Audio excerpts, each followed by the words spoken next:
Salam l'équipe, bienvenue à tous les supporters de l'équipe nationale d'Algérie. Donc vidéo qui n'était pas prévue mais je suis obligé de la faire. Donc ça fera deux vidéos de sortie aujourd'hui. Donc je vous demande un maximum de soutien en vous abonnant, en mettant un petit pouce bleu, en participant en commentaire parce que ça me prend du temps et j'essaie de le faire pour vous tenir informé et vous proposer du contenu intéressant. Donc Atal vient de se blesser malheureusement, Allah Shafi. On lui souhaite quand même un bon rétablissement. Alors apparemment c'est une douleur musculaire à la cuisse. Douleur musculaire, tu seras pas là pour le rassemblement, hein, ni pour le Djibouti, ni pour le Burkina.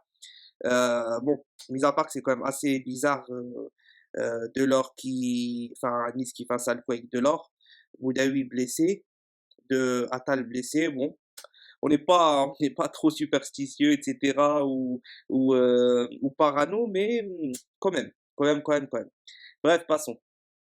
Atal s'est encore blessé. 17e blessure depuis 2007. Je ne sais pas si vous vous rendez compte. 17e blessure depuis 2007. En 4 ans, c'est 17 blessures.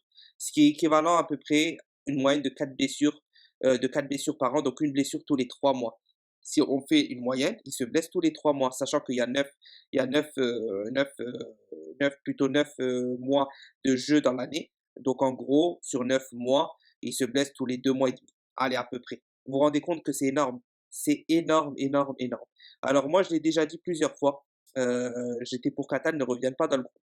On en a parlé plusieurs fois ici sur la chaîne, dans les Discords, j'en ai parlé en commentaire, etc., etc. Je suis pour qu'Atal ne rejoigne pas la Coupe du Monde, ne rejoigne pas la CAN et qu'il vienne après les barrages de la Coupe du Monde s'il est revenu avec Nice vers avril, mai, juin, qu'il ne soit pas blessé.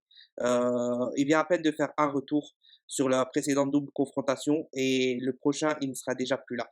C'est un joueur malheureusement qui n'est plus, on ne peut plus avoir confiance en ses capacités physiques, il peut nous lâcher à tout moment. Donc pour moi, on ne devait pas l'appeler sur la CAN. Je l'avais déjà dit à 3 mois et ça confirme ce que je dis. Je pense qu'il y a une obstination de Belmadi à vouloir absolument Youssef Attal, quand il a son niveau, comme il l'a été il y a 2, 3 semaines avec Nice contre Lyon, j'en ai même fait une vidéo. Pour moi, c'était le retour d'Atal.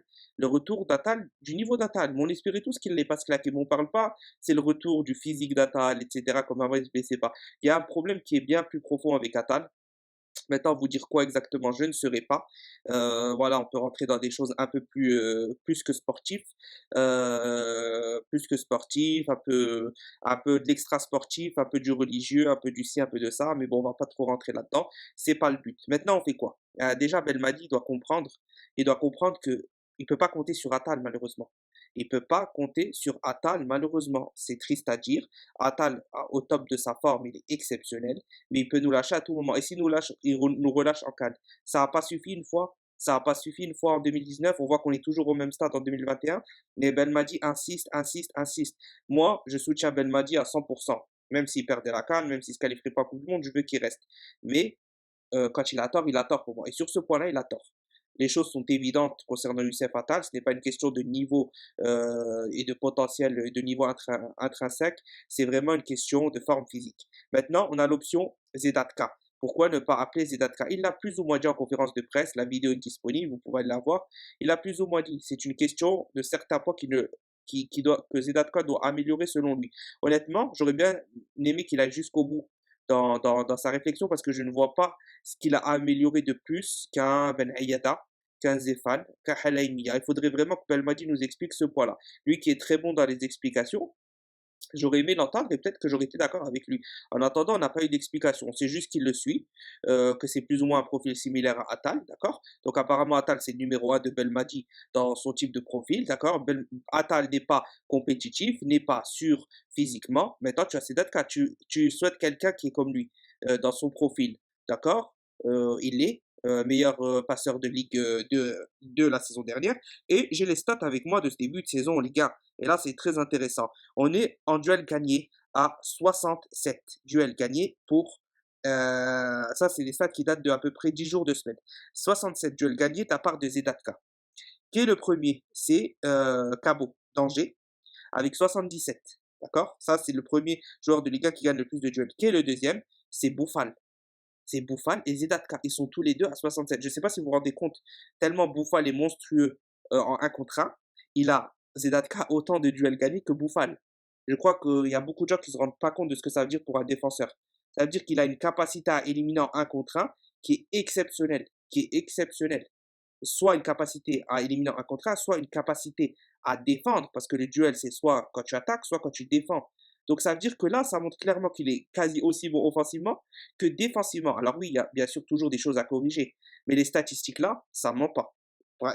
Belmadi qui parlait de statistiques en conférence, ça ne ment pas. On va passer à une autre statistique. Depuis le début de saison, le joueur qui a effectué le plus de sprints, c'est qui? Il y a Honora avec 87, Loriente avec 87 sprints, et le premier, c'est Zedatka avec 97 sprints.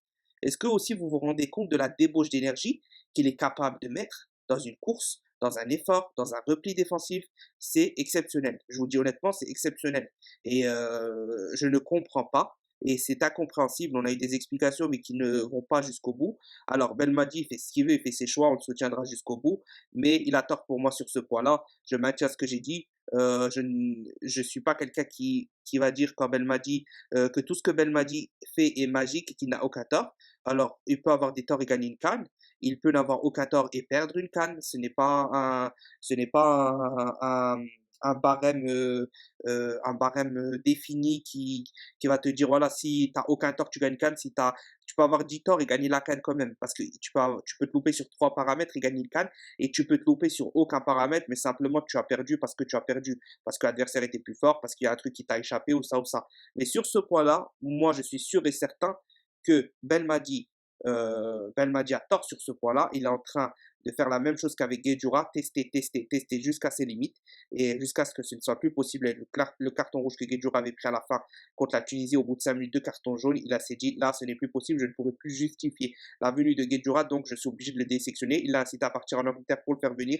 Ça ne correspond pas, donc il est obligé de s'en priver, mais il aurait aimé qu'il soit là. Mais Belmadi reste quand même réaliste au final. Donc j'espère que même s'il prend du temps à comprendre, c'est ce que j'ai déjà dit plusieurs fois avec Belmadi, il prend du temps à comprendre parce qu'il a une philosophie de jeu et des idées bien précises euh, qui sont euh, qui sont comme ça. C'est son style, c'est sa façon de voir le foot.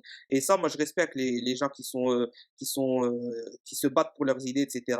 Mais au bout d'un moment, tu es obligé de voir la réalité en face. Et je pense que Belmadi sera assez intelligent pour voir la réalité en face. C'était mon avis. Vidéo un peu longue, hein, 8 minutes environ. Mais je pense qu'il fallait la faire. Et les vrais passionnés, je sais qu'ils l'ont écouté jusqu'à la fin. Donc voilà, j'espère que ça vous aura plu. Désolé si je me suis un peu éparpillé, etc. J'ai fait le montage. J'ai pris note des statistiques intéressantes et je vous ai fait cette vidéo à l'arrache. J'espère que ça a quand même été bien structuré. Je vous remercie la famille. Gros pouce bleu pour soutenir, gros commentaire, gros partage si vous pouvez. Et force à vous. One, two, three, viva l'Algérie. Salam l'équipe.